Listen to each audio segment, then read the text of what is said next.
Hello, viewers. This is Dr. Kamar Shima from Sanober Institute, and I'm thrilled to have me a wonderful panel for another exciting discussion on Pakistan-China relations, challenges, and opportunities in a changing world.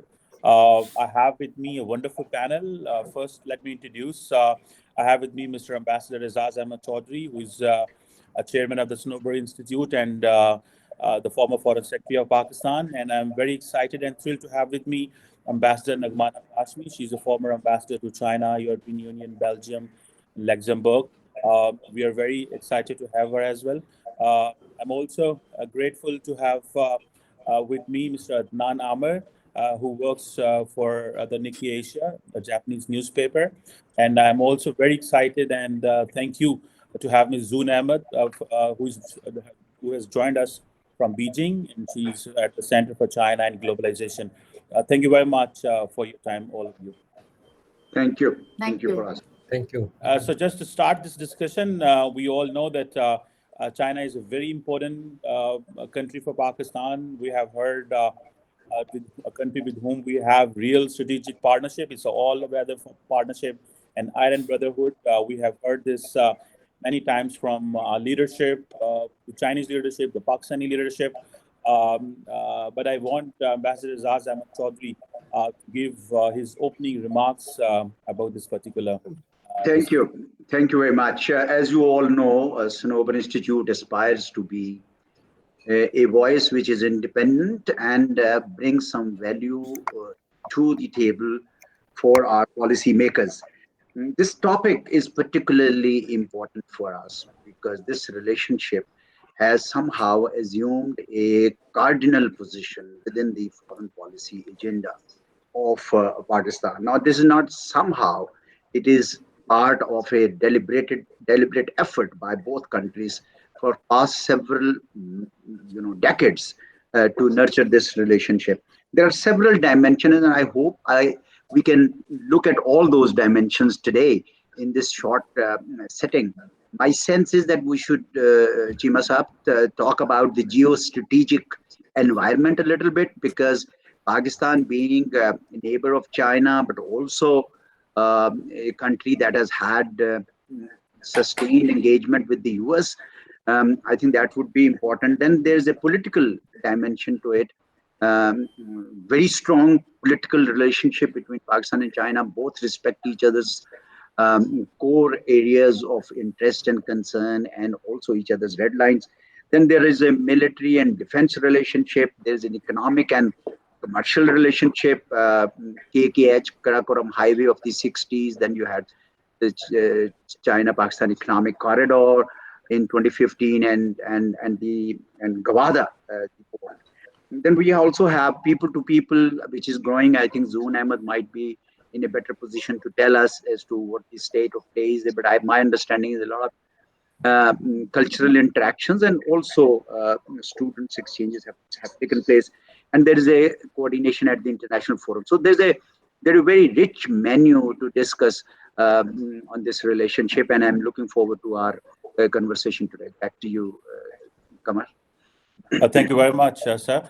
Now I request Ambassador Nagmana Hashmi to give her opening remarks. Yes, madam.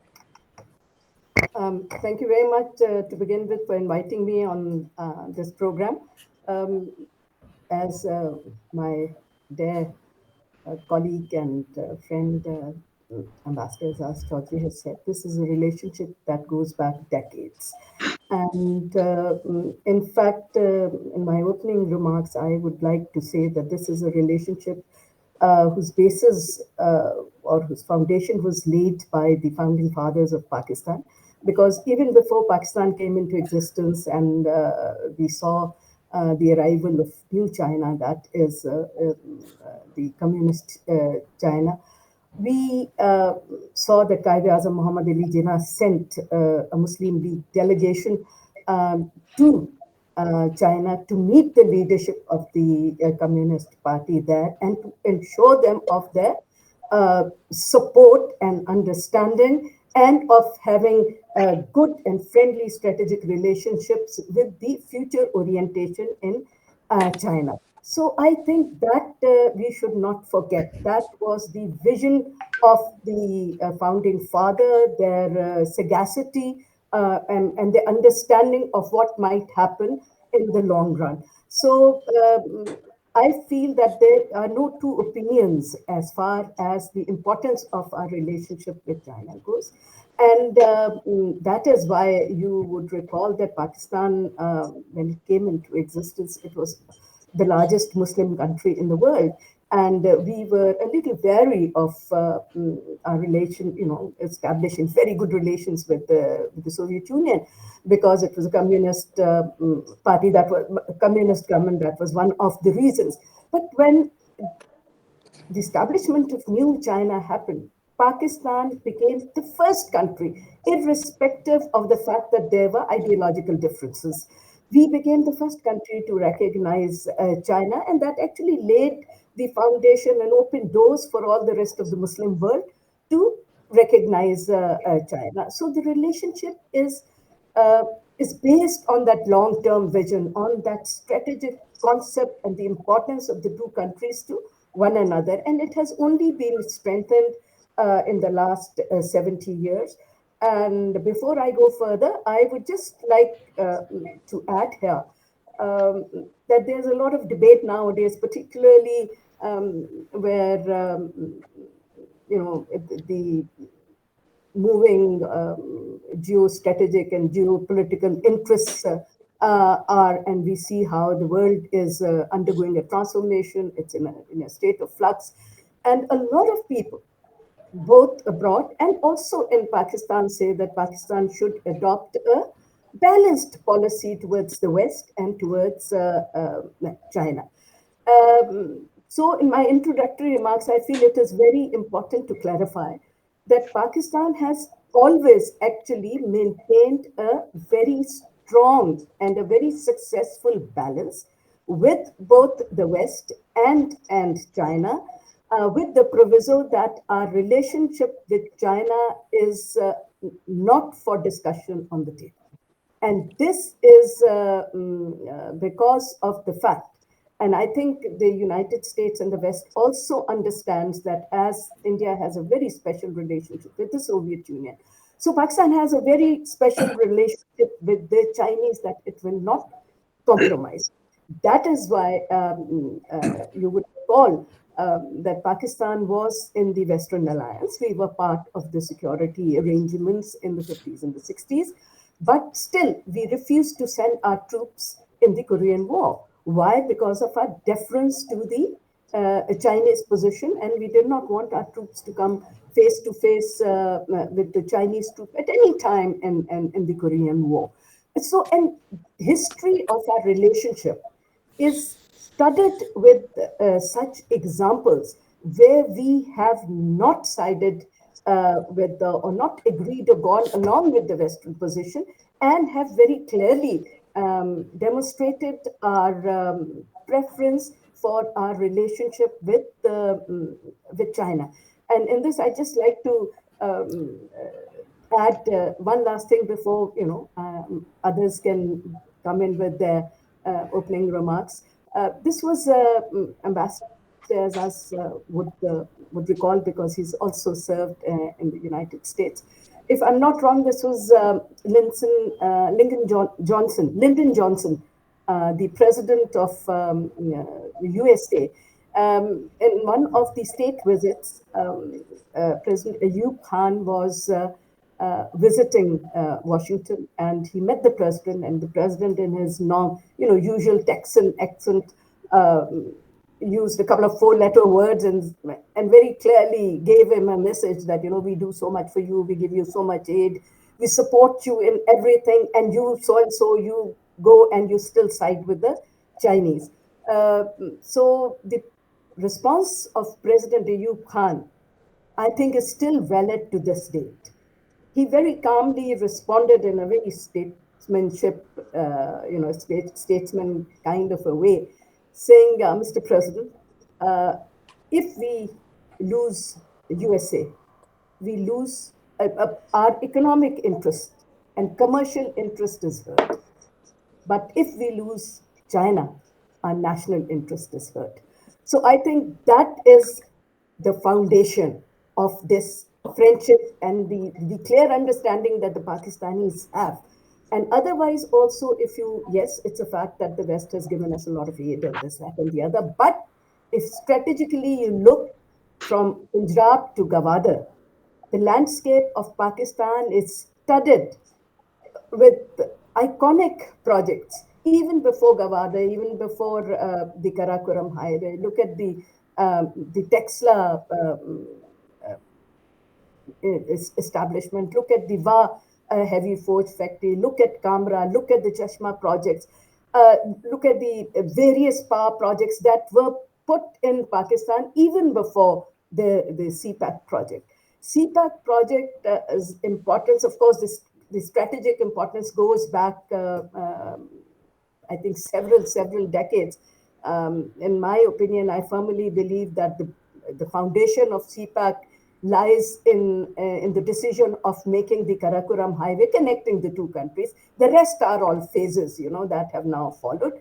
And this just signals the intention of both the countries to move their or to elevate their strategic political relationship, which is unshakable, to an extremely high economic and commercial orbit. So that has been added to it, but it has taken nothing away from the strategic and political and deep understanding of the people and the love of the people for each other. So if when we discuss the what's happening nowadays in the world and what the future holds, I think we should remember these fundamental facts about our relationship with China. Thank you. Very well. Well, Adnan Amisab, would you like to chip in with your some comments? Yeah, thank you, Ambassador Saab, and thank you for inviting me in this session. And I agree, the Pakistan-China relationship is very important, and China is one of the most important allies of Pakistan. And but I believe at the same time in Pakistan, so most of the scholarship on China or most of the media reporting is positive, it's glorification. So at the same time, we also need to be critical of Pak-China relationship, and it's not to say that we oppose this relationship, but we have to be critical in a way that we need to protect Pakistan's interests. Now, there are multi dimensions of Pak-China relations, as yourself mentioned, that military relations, political and economic. But in last decade or so, the economic relations, due to CPEC, have dominated this debate and Pak-China relations, and that's why the China has also been a part of mainstream discourse and debate in Pakistan. So that whenever we talk about Pak-China relations, especially in last decade or so, so we have to talk about CPEC and why and how it has fared so far. So I think there are fundamentally two reasons because of which Pakistan-China economic relations, specifically CPEC, have not worked as they were supposed to work and as they were envisioned to work. So initially, it's because when the Pakistan government was signing these agreements in 2013 to 15, Pakistan did not have any other foreign investors, or there was no other country willing to help us. So the governments back then, when they signed these agreements, they did not really like look deep into it and did not protect the interests of Pakistan. And one examples are the Chinese independent power producers and the ideal capacity payments that we have to pay. And even till now, like we have to 350 billion rupees are due to them, which Pakistan government is not able to pay because of our economic problems. So that's one thing. And secondly, many other problems related to CPEC that arose are because Pakistan is a difficult country to deal with because of our own internal problems. And I think China is not to be blamed for it, but because we have so many problems in so many different ways, it makes the relationship difficult from a Chinese perspective. So, for instance, there are many. The the coal power plant in Gwadar, it was delayed for several years because of the bureaucratic red tape in Pakistan. And even till now, the work has not started, and the Chinese are pressing hard for it, but it's because of our own problems. And secondly, the ML1 project, on which again agreement was signed after a cost revision, and the Chinese are pressing hard for it, but it's again because on our end that we are not able to move ahead with this project because of competing interests in Pakistan. So this is Dr. Tayyab Safdar from University of Virginia. He did a very good research paper on ML1, and in his paper, like it's our, these are his findings that like companies like NLC and FWO, they are basically opposed to this project. They wanted their own share, and that was the reasons that those projects got delayed. And thirdly, because of our own interprovincial problems, because of our interprovincial fault lines.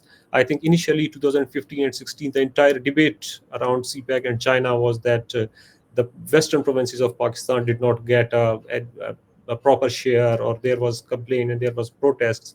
Again, this is not something that China is responsible, or China can do anything about it. And similarly, the protests in Gwadar, the Akdo Tehreek, that were again related to the community problems of people of Gwadar. But since Gwadar is the center stage of CPEC, so China also came in this discussion.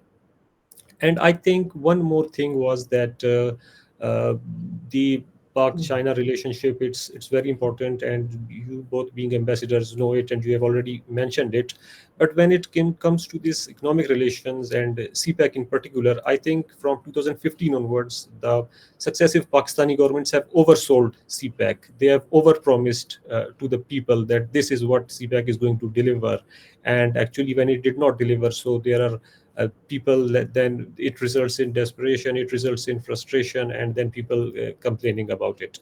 And I think one more thing, since I come from media, and so here it's considered a taboo to report anything negative about China. I'm talking about the Pakistani media, not the international media. And although there is, I would say there are some fake news, there are some planted stories which are planted in foreign media relating to them, but most of the reporting is that the critical reporting that is about China is true and it's factual. So if there is something that is wrong with, for example, CPEC, or with any dimension of Pak-China relations, and that is being reported, so that should be encouraged. So, for instance, there was this report from Aid Data, which is a think tank at a US university, and they revealed that the Chinese debt to Pakistan is underreported by $21 billion. So that's a huge amount of money. And then the entire debate about the debt trap diplomacy that China is doing with Pakistan, and Chinese are also not happy about it. But again, these are the few things that we need to consider. And this is not to say that China has some evil intentions or designs with Pakistan. So China has to protect its own interest in this equation. But we, being the Pakistani citizens, I think we need to be critical of all these matters to ensure that the Pakistan's interests are protected. And like we are scholars or diplomats or media persons. So I think we need to be critical of this relationship from this lens. Thank Thank you. you. Thank you. I think that was very, very important. Now, I want to pick on 2 points, one by Ambassador Nagman and the other by you. Um, uh, there has been a talk of balanced relationship that Pakistan should have with China and US. My own apprehension with the word balance has grown. My sense is that balance does not somehow represents as if it is equity, it is equality. There is no equality of relationships in any two relationships, and therefore the relationship that Pakistan would have with the US will be based on our national interest, and relationship that we would have with China will be on our national interest. So I think that's the pivot. Um, my um, my worry sort of is that the balance of trade with China has been consistently in favor of China and against Pakistan. Partly, maybe we are also to be blamed, but balance of trade with Europe and US has consistently been in favor of Pakistan. So, um, since the political relationship between Pakistan and China is so good, should the economic and not the economic but the commercial relationship also somehow be in tandem with that? We had FTA1, now we have FTA2. You are more aware of all that. IPPs is a slightly different story, because IPPs, the original sin was in 1994. The Chinese came in much later.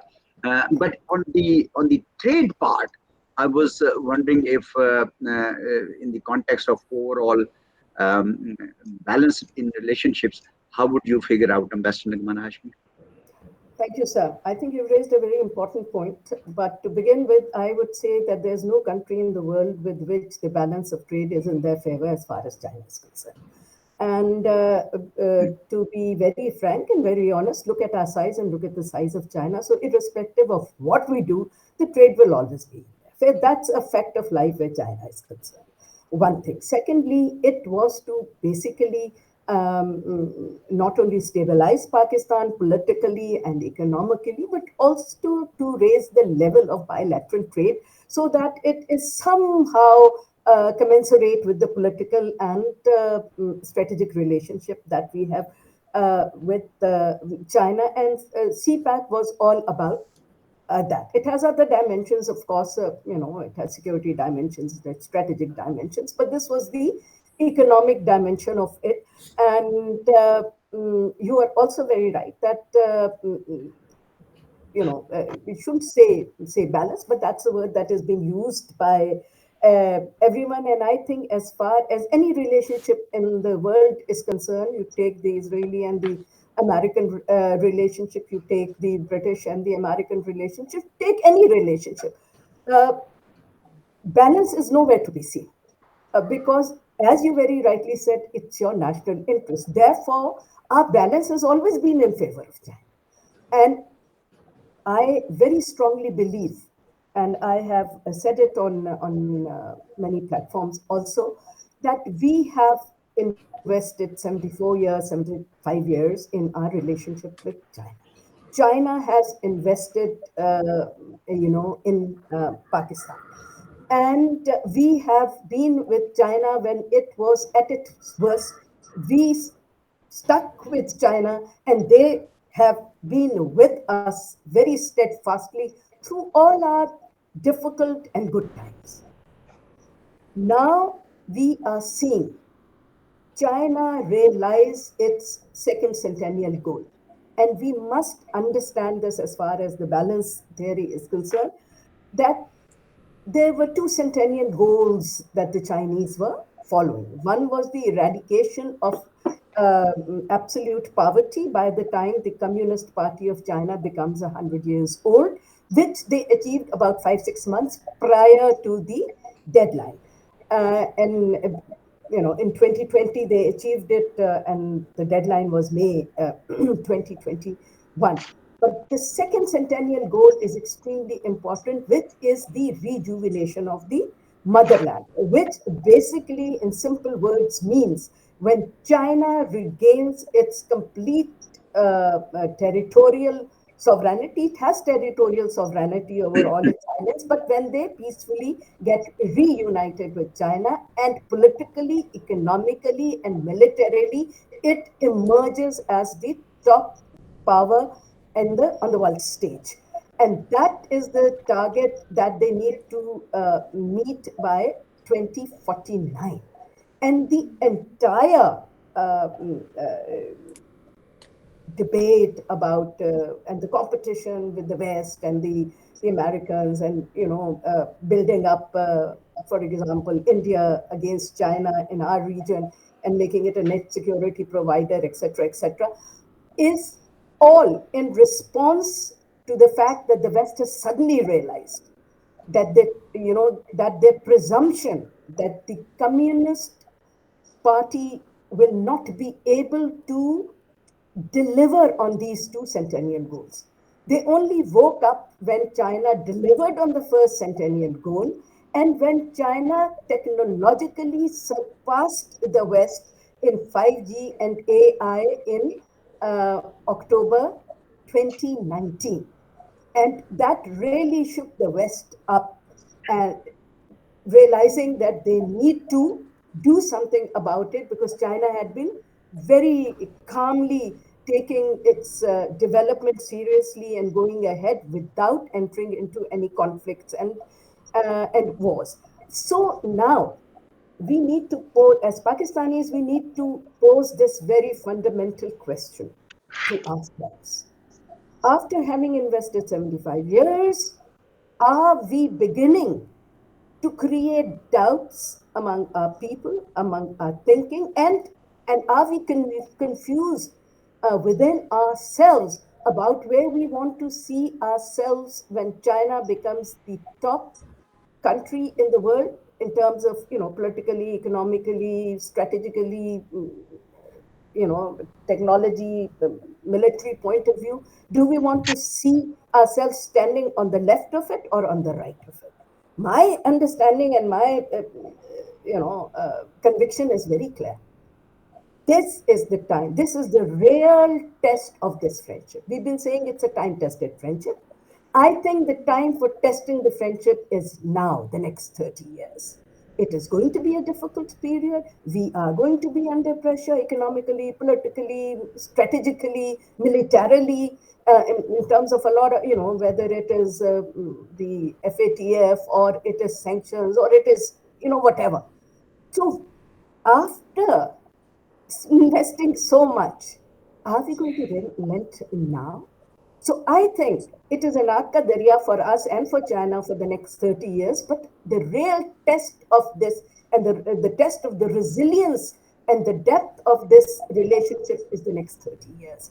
That is why, even before I returned to China, I was writing about it. But when I went to China, I made a whole detailed strategy of a 50-year strategic plan with China. We need to see how we stand by each other through this difficult time and how we arrive at this success.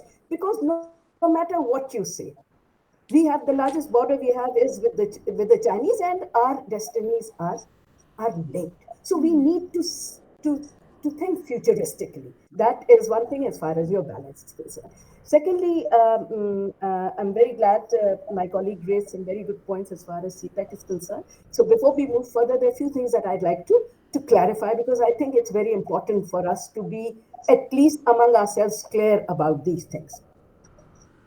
To begin with, what we call CPAC is actually just the financial package that came in 2050. The concept of connectivity, as I said, is a very long one. The first phase was the Karakoram Highway. The second phase came in 2021 when Jurong-G came to Pakistan, and they said, we're going to make this port in Gavadas. There's a very iconic photograph of Jurong-G and President Musharraf standing at the hammerhead and pointing that this is where they were going to have the port. Now, why were we making the Karakoram Highway and why were we making the port? They weren't going to heaven. They were to have this connectivity and open up Western China to the sea. That is what the concept was. And the second phase came with the decision to build this port. The third phase came when in 2023 we started the upgradation of the Karakoram Highway to make it an all-weather road. And at the same time, because I was part of drafting that, that summary, and that I was a deputy head of mission in China at that time, when Mr. Akram Sheikh, the deputy president of the planning commission, deputy head of the chairman of the planning commission, was working on this, and the whole concept of an economic corridor, it was at that time called an energy corridor, because the concept was to have this network of roads and bridges and infrastructure connecting Punjab with Gavada, and also along this setting up the industrial zone. So the blueprint was already made way back in 2020, between 2023 and 2027. The summary was even signed in 2027, but it was shelved because of the political problems at home and the economic problems that China was facing at that particular time. They didn't have that kind of cash to actually. But the real thing that inhibited implementation of this project at that time was the terrorism in Pakistan, in the war on terror that we were fighting. So the concept is very old. As far as the agreements are concerned, please understand that these agreements are with the state-owned companies. So it is basically with the Chinese establishment and the Chinese Communist Party and the Chinese leadership. And if you understand how Chinese work, and I'm sure you understand it very, very well, that they do not dictate their own terms and they do not go into areas of development or anything according to their preferences. They always ask the country concerned, what is your preference? So the Chinese came to us and said, look, what is your preference? And we said, look, we have a huge problem. We don't have energy. We have great energy deficiency. So our exports are being affected. Every aspect of our development is being affected. So we want to have power plants. So they said, how do you want to have power plants? On what basis and what principles? We said on the same terms and conditions as the other people. Right? So they said, okay. They asked us, they said, are you sure? We said, yes, we are sure. So we got them signed. But there is one thing that you need to understand here. At that time, power plants alone can do nothing. They can produce electricity, okay? They can produce power. But where will that power go?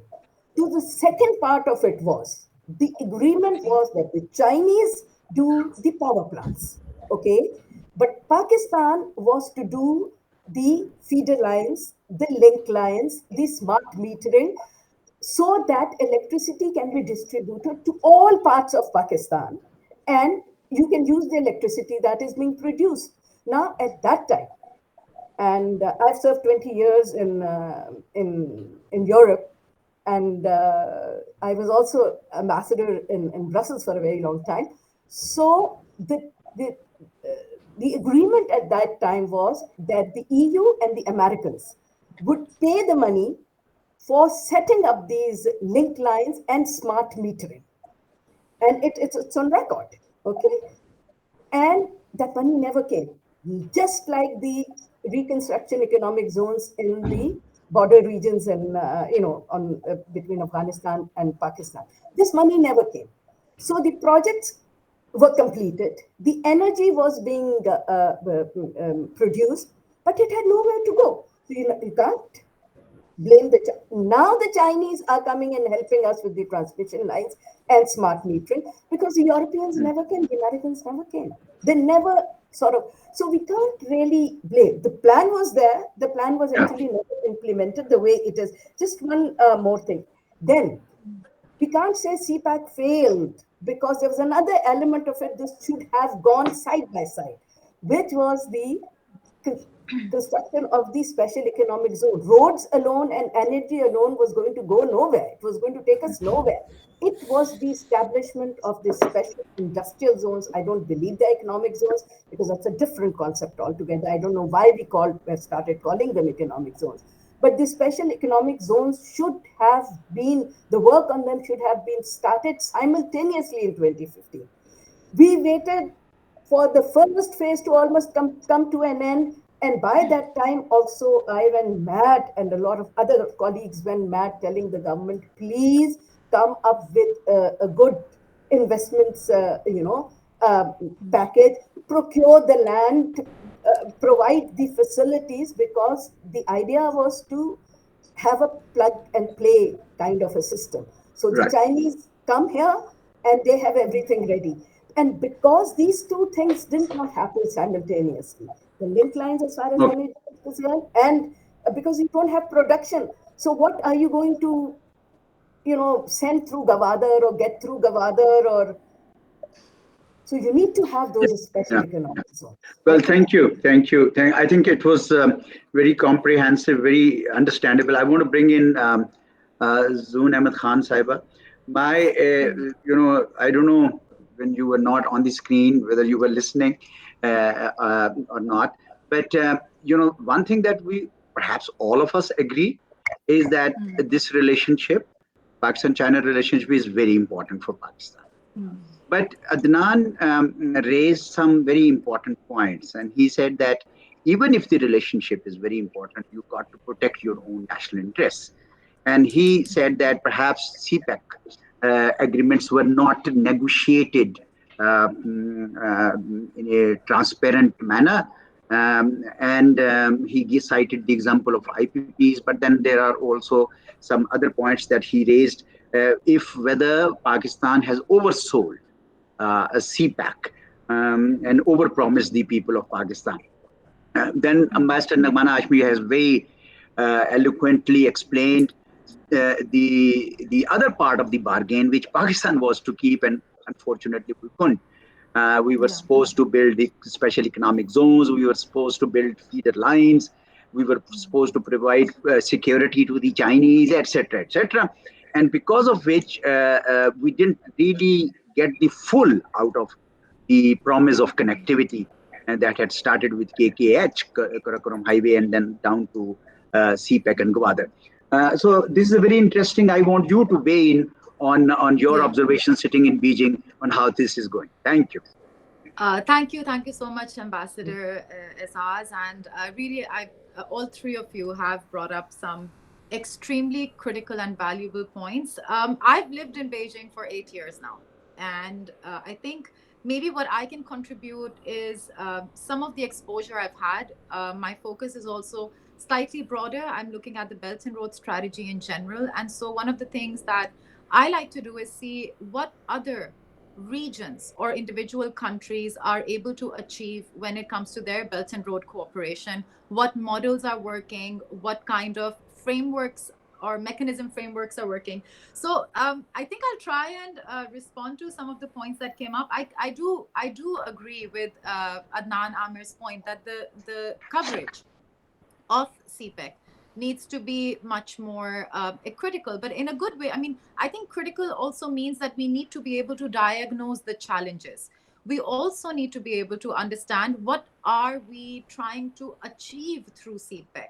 CPEC essentially, which Ambassador Hashmi and yourself also pointed out, I mean, the first phase, the agreements that were announced in 2015 were a combination of Pakistan's own at that time Vision 2025 and what China could offer. They were also, to some extent, inspired by China's own domestic development, which has prioritized, basic infrastructure as a prerequisite to be able to create opportunities. And we also, I mean, it's also been mentioned in great detail. I too was doing my first job in that period when we literally saw Pakistan deindustrialize, the kind of load shedding we had, the kind of security challenges we had faced, because of which we desperately did need the world to take an interest in Pakistan's infrastructure. It wasn't happening. So CPEC did come as a big opportunity. And since then, I think Adnan makes an excellent point that we have been able to identify ways to fine tune and improve the way we do this cooperation. We also know that from China's perspective, the Belt and Road Initiative, which was initially an idea in 2013, has consistently evolved. So in the first Belt and Road Forum in 2017, the focus was essentially on the success of hardcore infrastructure, which we call Phase 1, where Pakistan's 22 successful infrastructure projects were showcased as a success story. Then in 2019, we started talking about socioeconomic development. And that's where, the idea that it is really about the utilization of this infrastructure, the degree to which it can create jobs, we can attract investments, the extent to which, it can really help Pakistan achieve its developmental goals. That is the real success of the Belt and Road Initiative and of CPEC. Now, this year's Belt and Road Forum, which was the third Belt and Road Forum, the core focus was on small and beautiful projects. So essentially, now what China is doing is based on the certain regions and countries where we would say that the cooperation has consistently given positive results, and has been able to achieve the country's own domestic economic developmental goals. The way that's done is by focusing on the quality of the projects. So this is a basic nutshell of what is China's perspective, and what should we as Pakistan be looking at in terms of deliverables. We did in 2017 as well. Pakistan was hosting many road shows. There was a lot of extensive interaction with potential investors to attract Chinese investors into Pakistan. And at that time, I remember one of the conferences I was attending at Peking University. This is back in 2018. It was a China-Pakistan bilateral conference where one of the Pakistani scholars, talked about China's comparative advantage and Pakistan's comparative advantage. That we have a younger population, we need infrastructure, we can offer labor at a cheaper rate, and this is obviously, this is how China also developed back in the 80s and 90s. This is the model they shared.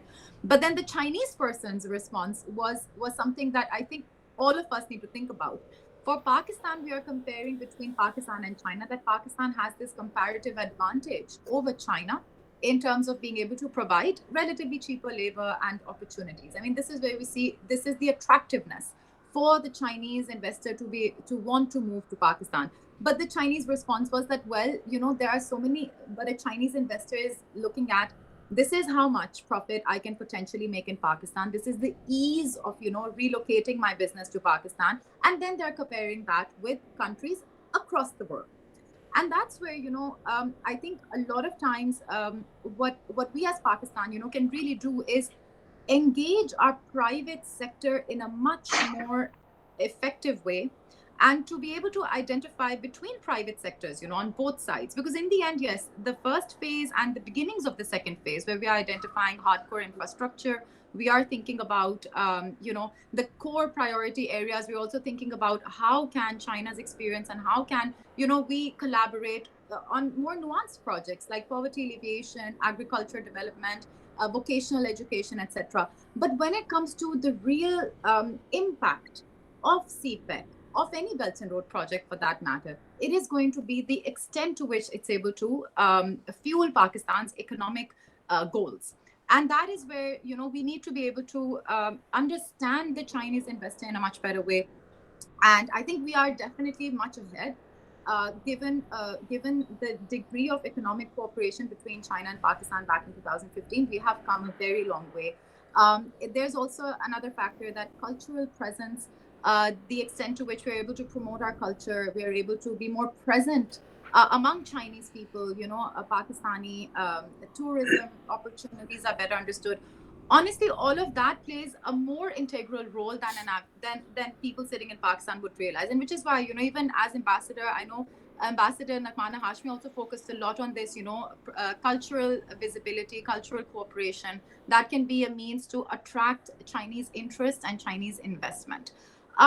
I think, there are definitely a lot of points I would like to make, but really we need to emphasize that when we are talking about actually benefiting from CPEC, we have to firstly, as Pakistan, also think about what is our 5-year, 10-year goal. This is something I think that Nan also brought up. One of the things is that sometimes, an investor will look at the fact that the policies tend to change. They might not see Pakistan as a predictable or an investment destination where they can definitely predict, what would the next 5 years look like. And this is where I think it is the responsibility of all political parties, of all major stakeholders, to just ensure that we have some kind of consensus on what are Pakistan's development goals. And then, that will be a very important factor in us being able to attract with more speed the private Chinese investor. These are not SOEs. These are not government companies. These are private investors that are looking for opportunities where, they can maximize on their profits. And Pakistan does have indeed a lot to offer. So countries we can look at when it comes to this is, Ethiopia was a very good example. You have Vietnam. You have also now Cambodia, Laos. There's a lot of relocation of industry and economic activity happening in these countries as a result. Yeah. Rwanda? Gwadar also, exactly. So No, Gwadar Rwanda. integrates Rwanda, I was saying. Rwanda, yeah. But Yeah, Gwadar also attracted some, yeah, Rwanda. And another very important factor is, the multilateralization of the Belt and Road Initiative. So we saw that, FOCAC, the Forum on China-Africa Cooperation, it existed from 2001. 2000 or 2001, right? But with the Belt and Road Initiative being announced, and with the continent realizing that we as the entire continent can think about our development goals, we can think about, okay, 4 countries need this infrastructure project, etc., etc. We can have an entire plan that connects the continent's collective goals, that and then discuss those in a multilateral format. In the FOCAC format, they also have projects on women empowerment, on poverty alleviation, on agriculture, on relevant skill development, on technology transfer. And once, the point is that once a country, or even better, an entire region has its own vision for its economic development, for its overall people's development, human resource development, it becomes so much easier for Chinese partners to think about what can be done further. So FOCAC is an excellent example. Then we also have this year the China Central Asia mechanism was also established and formalized. And within that, individual countries also are thinking. For example, China, Uzbekistan, just a few months ago, they finalized that they will have for their bilateral cooperation a 2023 to 2027 vision, a 5-year vision. And now they are, like, as we speak, 2 days ago, they have already finalized a foreign ministers mechanism to expedite that. So I think for Pakistan, we are definitely a core part of China's Belt and Road Initiative.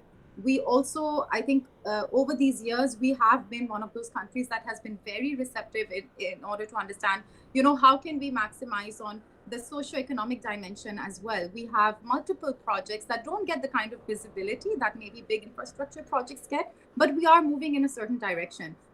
For example, just a few days ago, one of the Chinese companies, in collaboration with an African country and Pakistani partners, they have decided that over the next 5 years, they will train over 3,000 Pakistanis in most, advanced technical and vocational education, and plus provide employment and internships, etc., for them. So, and then you have in agriculture as well, multiple demonstration areas. You have in Gwadar as well.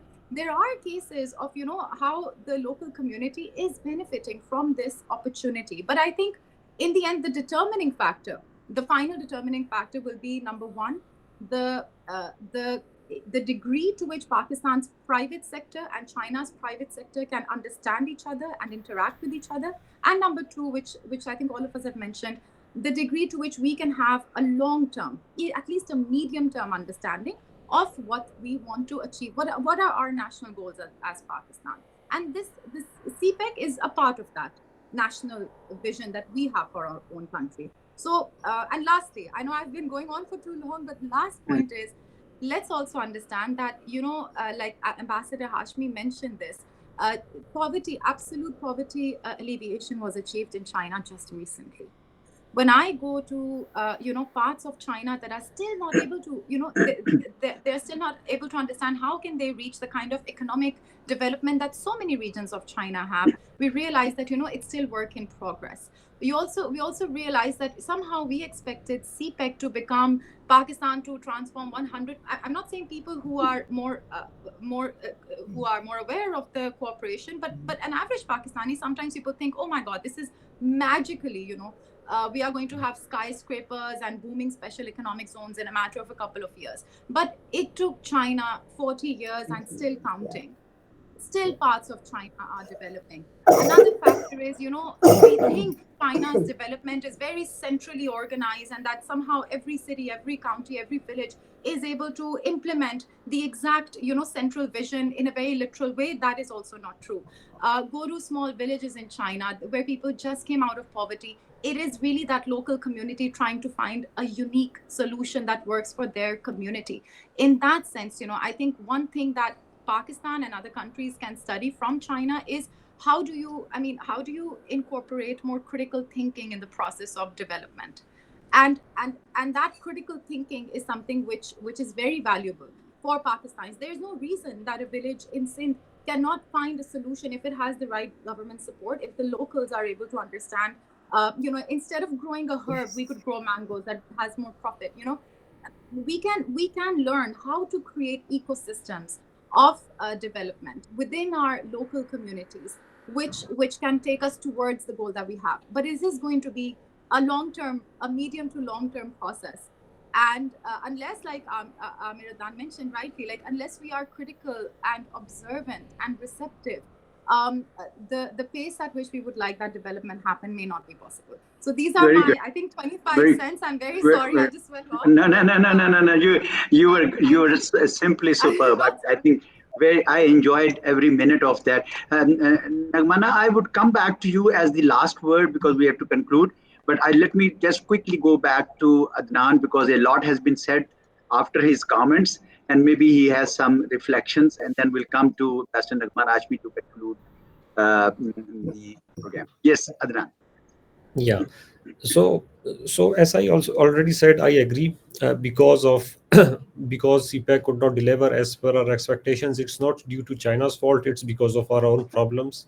And as Ambassador Nagmana said, that we were supposed to do certain things we could not do. So I agree with it. And secondly, the thing about connectivity is that the plans of connecting Gwadar with Kashgar, and I think these plans are also oversold. And these plans, like we do not see them materializing anywhere in near future. For instance, Gwadar is the center stage, and still there are no plans for connecting Gwadar. Like, I mean, the ML1, which will still take 10 years to build, will start from Karachi to Peshawar, and still, like, there is no linkage from Peshawar to the Chinese border. And so, even like this corridor, I think this was also oversold. And as of now, this connectivity corridor is also more of a notional corridor than practical. It might be, at least it's not in till 2030 as per the long-term plan of CPEC. So I think this is something that we can keep in mind. It can be there in the future, but if we are like telling our people that this is something is going to happen in near future, this is not the case. And one more thing that I think Zoon said that the people in Pakistan believe that in very short span of time there will be skyscrapers and everything, and people just want it very quickly. It's not that people believe it; it's because the government of Pakistan has led them to believe it. For instance, there was this Gwadar smart city plan, and in which they said it was written in it that in few years we will be like just like the Singapore. So it was just like a pie in the sky, and it's because of what the government and its agencies are doing. People are having this impression of the CPAC. So I think it's in conclusion, I think I agree. China came to our help in 2013 and 15 when no one was not. But at the same time, I think because of our own problems and because of since Pakistan is a different country to deal with, I think any country that deals with Pakistan will face these problems. And last point I would like to make about the balance between the US and the China and the West with China. I think it would be naive to think that Pakistan can strike a balance when there is great power competition. As we saw recently, that although Pakistan is very close to China, but still Pakistan is very much entangled in a global financial system, in IMF and everything. So we were almost near economic default, which we survived, and IMF came to our help at the very last moment. And now there is no denying of the fact that the US and the West uses IMF as a foreign policy tool. So as long as these things are here and Pakistan is entangled in the system, I think Pakistan will be a casualty of great power competition between China and the West, and this is something that we cannot help, to be very honest. Very nice. Well, Kamar Chima Sahab, while you were slightly off the screen, we have had a very engaging discussion. And I must say, everybody put honestly all the points on the view. I would suggest that towards the end, if we allow Ambassador Nagmana Ashmi to round up the whole discussion and in a few minutes, and then we can close the session. Ambassador Nagmana Ashmi. Okay, thank you very much. Just one or two sentences on each of the issues that were discussed as far as balance is concerned. So we started with that. So let me just respond to that first. I think it is very pessimistic to think that we're going to be a casualty of this. Please don't underestimate the strengths of Pakistan. We have been able to survive and we will survive. As far as you mentioned the IMF, so let me also, tell you that China has a lot of influence on the IMF, which uh, Ambassador Azaz would bear me out on that. And we got our package and we got other things because the Chinese told the IMF president to do so. Okay, so there is a lot that goes on behind closed doors that we are not really aware of. Right. So that as far as balance is concerned. So I think we've maintained tremendously good balance. Otherwise, we would not have been a nuclear power at all by now. We have maintained balance. That is why we have such great political and strategic cooperation going on with China. We would have been down in the dumps if we had not maintained the balance and we had not shown spine and stood up to the powers that be. But yes, sometimes we have buckled, but never on our national interest. So please understand that as far as the political leadership and the military leadership and the foreign office goes, we know how to protect our national interest, and we will, inshallah. So let's not be too pessimistic about it. As far as your selling CPAC, overselling CPAC is concerned, I couldn't agree more. Our problem is, and I've said that many times, I've written about it also, that CPAC has been politicized, and rightly so, because every political government wants to have something to show and something to sell. And this was the first time that you got a substantial chunk of money uh, uh, in one go, saying this is the project, of which only 30 billion, by the way, has been invested so far. The remaining is still with us. It has not been spent so far. But we tend to forget that CPAC is just part of the equation. CPAC is not Pakistan-China relationship. Pakistan-China relationship, fortunately, is far bigger. So don't reduce it to a project. The projects that we have and we have done with China run into hundreds of billions of dollars. So this 30 billion investment is nothing. It's peanuts. But because we got it together and because it politically serves a purpose to rant about it, I think we have done ourselves and CPAC a lot of damage by, as you said, overselling it. Now people think, and you also mentioned in your point that as if CPAC is all that we have with China. No, my brother, we have a lot more going on with China. So let's sort of make that very clear. And then another thing that I wanted to say, which I have, yes, as far as the concept is concerned, because I was involved, I was there 5 years when all this was happening, and we didn't have security, we would have started that way. It started by this, I got that first film made where we were going to have a huge refinery and petrochemical city and oil this. At that time, in 2006, when we were celebrating the 55th anniversary of Pakistan-China relationship, we had made the plan that as we do the Gawada Highway, as Gawada Port, and as we do the Karakoram Highway, we should utilize this opportunity to build the pipelines and the railroad alongside the Karakoram Highway so that it's done in one go. The Chinese said it is technically possible, but economically not feasible at the moment. And that is why the talk of pipelines, oil pipelines go all the way up to Punjab and beyond, have the technical studies have been done, the feasibilities has been done, and it would, when it is not a question of it, but when it is implemented, because for China it would be a huge technological win, because nobody has ever done pumping oil up that altitude. And down will come the gas pipelines, because China has a lot of gas agreements and it doesn't use gas that much. So gas is to come down, and now there is also talk of finally taking up that concept of railroads, and there are consultations going on this to, in the future to have, because trade cannot be done without railroads. So some things, as Zoon also said, takes decades, but the concept and the idea is there. Yeah. The disappointment, I totally agree with Adnan, is because of the hype that we Yeah. ourselves create.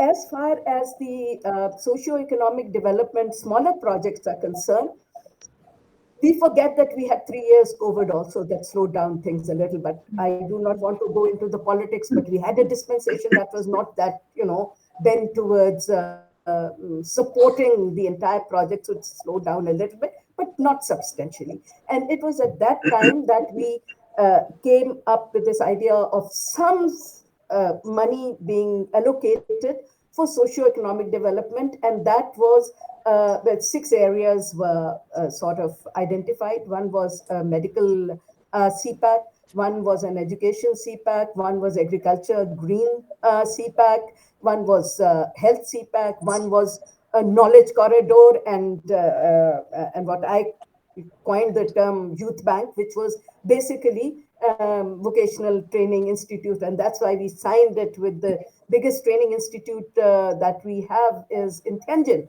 So that Tianjin Institute and other have now finally signed that agreement. We initiated it years ago, but it's now finally come. And unfortunately, the amount of money allocated for these 6 areas is only 1 billion. But again, doubly unfortunate that we have only been able to spend about 400 million out of it, because we haven't been able to come up with the projects to really do that. Otherwise, and this 1 billion was given to us by the Chinese saying, you utilize this and we will give you more. Because we had said, look, 1 billion, you can't have the socio-economic development of, 200 million people, 250 million now, whatever. So they said, you utilize this, we'll give you more. So it'll be replenished. But we have, I think, hardly been able to spend, but the conversation has started. The traffic on these 6 strands is moving slowly but surely. It will take time. What is actually needed at our end is commitment, devolution, but with empowerment and capacity building of the provinces, and seriousness to really take our country forward. I think that's a good thought. That's a good thought If we to don't do it, they can't do it. We actually sometimes make it difficult for Chinese to continue to be our friends, frankly speaking, because we I would frustrate them with suggest, our own. yeah, I would suggest, Kamar, that we conclude on this very thought, because this is the crux of the matter, that we should have confidence in the fact that we are resilient enough to do things, to conceptualize, to create vision, and then go for it in the terms of implementation. But we should also not oversell what we have not been able to even put on the paper. And we should also not be underconfident that we can't do it. I think if other nations can do it, we can also do it. The, the, the idea is that we must get down to doing things, and we can't just leave it to the Chinese to do everything. They will do their part, we must do our part. And the blueprint is all there. It's just a matter of putting our heads to it, and then we'll be able to do it. So with that, I go back to you, Kamar. Thank you very much. I'm sorry I had to miss some of the discussion, but what Ambassador Mana Hashmi, the way she was explaining, it means that if you are on ground, you know things firsthand, so you are always hopeful, and you believe that what is being told to the media and what is being said, that is not sufficient. Obviously, the political actors everyone wants to take a brownie point out of all that development, and the institutions wanted to use it for their own purpose. But the way Zoon and Ambassador Hashmi mentioned, it means There is a lot more what we can achieve. There is much more we can do. Thank you very much. Thank you very much, Ambassador Nagmana Hashmi, Zoon Ahmed, Adnan Ahmed, and Ambassador Azaz Chaudhry for your time for this wonderful conversation at the Thank you. Sanober. Thank you very Thank much. you. Thank you. Thank you. Thank you. Bye-bye.